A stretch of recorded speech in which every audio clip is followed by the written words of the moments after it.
Moses Caicedo. You have blood on your hands. You have blood on your hands. ¿Y qué fue?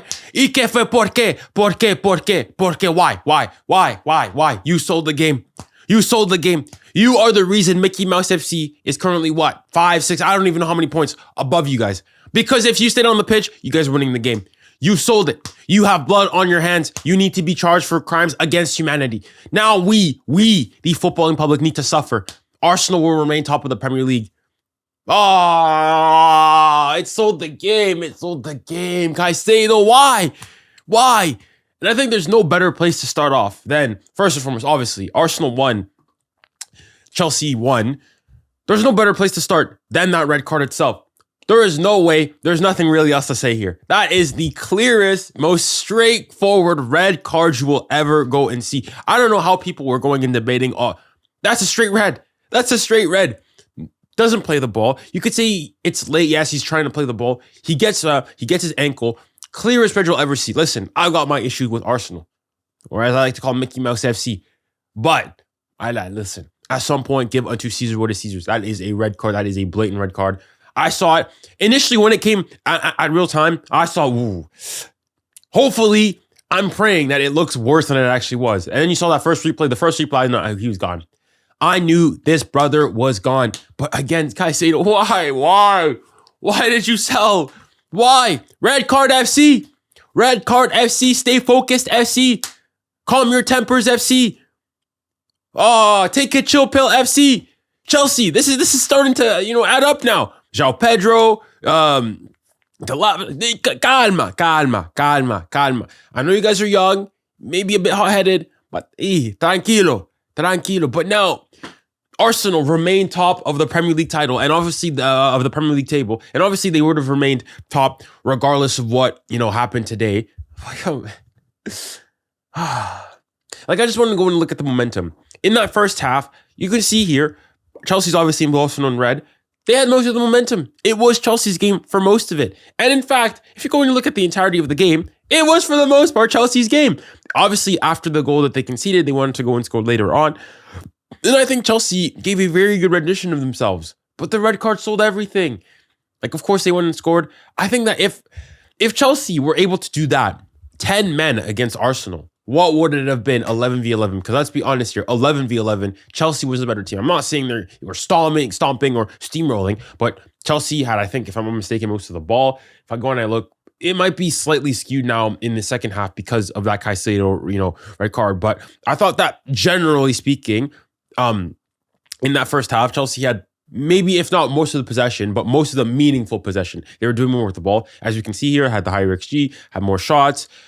Again, didn't create nearly as many big chances. But overall, I thought that they were the better team overall.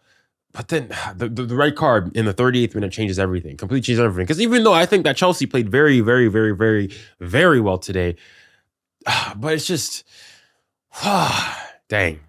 It's unfortunate for Chelsea. But what I will say, I think that a draw suits both teams quite well. I think that if you went into the game and you're a Chelsea fan, you probably would have said that, especially given, it's Arsenal, given the week that you've had, you would have wanted to go, you're in confidence, you wanted to go and win the game, as well as for the league table. However, I think now, given the circumstances of the game, I think both teams just had for the draw. First and foremost, Chelsea, you were a man down for, half the game and you managed to get a draw, you scored first. Yes, you're, a bit, gutted that, they came back and they were able to equalize.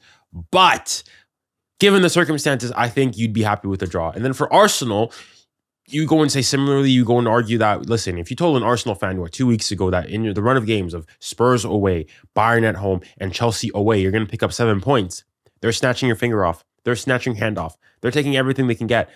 It's a great result. You got to go and say, it pains me to say, but listen, you can't win them all at some point. And Arsenal, they are doing what they need to do. I don't think they were particularly good today. I thought they were meh. They were fine. They didn't really look all that inspiring. And just a general thing from what I've seen of Arsenal, I don't think Arsenal play the best football. I don't think they play the sexiest football, definitely. They were obviously a lot of set pieces. But what you have to go and say, they play very effective and efficient football. It's efficient. They get the job done. They score the goals and whatnot. They concede very few chances. At first, I thought this might be, 3-2 games from something. I'm like, well, this is Arsenal. I think at best, you're going to be able to go score 2 goals against them. So they're a really pragmatic team, very difficult team to break down. And ultimately, That's what you need to go win titles. So it's not sexy, it's not boring, but it gets the job done currently. But yeah, there's not really much else to say about the game. I mean, if I go and I look at the total stats, obviously Arsenal after Chelsea went a man down, have the higher XG. Despite that, though, Chelsea saw the more shots, and the shots on target were even. And Arsenal only created one more big chance, and that big chance came in the second half. Because I don't think, there was not a single. No, both have one big chance apiece in the second half. Let me make sure. In the first half, they had one big chance. So they created one big chance in the second half, one big chance in the first half. So all things considered, I thought Chelsea, for being a man down, played very, very, very well. And that Arsenal just could not break him down. And that's the thing. I think that, listen, the whole gimmick of, set piece FC, set play FC and whatnot, ultimately, listen, I'll go and say, at the end of the day, it doesn't matter how the ball goes in the net. It matters that it goes in the net. However, the issue is that if then your set pieces, they are not working, Arsenal I don't feel like they are able to create enough just naturally to be able to go and say, if it's not a cross or a set piece of some capacity, it's a lot more difficult. And it's very ironic that they conceded off a set piece themselves, off a very similar corner that they love to go and do, where they have a bunch of people in the area, they crowd the keeper, they get a flick on, and it goes back post.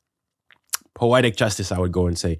But yeah, other than that, there's not really much else to say about the game. I thought the first half was pretty good. It was pretty decent. The second half, I'm not going to lie, kind of a snooze fest. Not really much happened on there, out there. And yeah, I thought Anthony Taylor, there was a couple calls where I thought they were a bit soft and whatnot, a couple of carrier football calls. But generally speaking, made the right decision. I was a bit, perplexed as to the initial giving of the yellow card for the Caicedo one. But listen, I'll go and give him the benefit of the doubt that he didn't see it, the gravity of the injury or the tackle. Initially, he went back, went to VAR, and as soon as he went to VAR, I'm not saying as soon as he went to VAR, as soon as you resaw the tackle, it's a clear red. There's nothing that a Chelsea fan can go and say that, no, this isn't a red card. So yeah, it's unfortunate for the footballing world. We PSG, Barca, Real, Spurs, Newcastle, Liverpool, we were all wanting Arsenal's downfall. But unfortunately, we asked Chelsea go and do it. Red card FC. But hey, that's it. That's all. Thank you guys to everybody who joined in on the stream. I was able to go and bring people on from TikTok. So guys, if you guys made it to this point in the video, first and foremost, comment TikTok in the comment section down below so that I know you guys were true ones. And also for the next time, if you guys want to be able to come and join in the live stream, actually be heard, you can either join the Discord or join the TikToks where I can go and bring you up and bring you on as guests. I got a lot of ideas planned for a concept like that, debating ideas and whatnot, your ideas and your hot takes and whatnot. But stay tuned for the future. And guys, with that, that's all for me today. And remember, stay safe, stay kind, and stay blessed. Godspeed.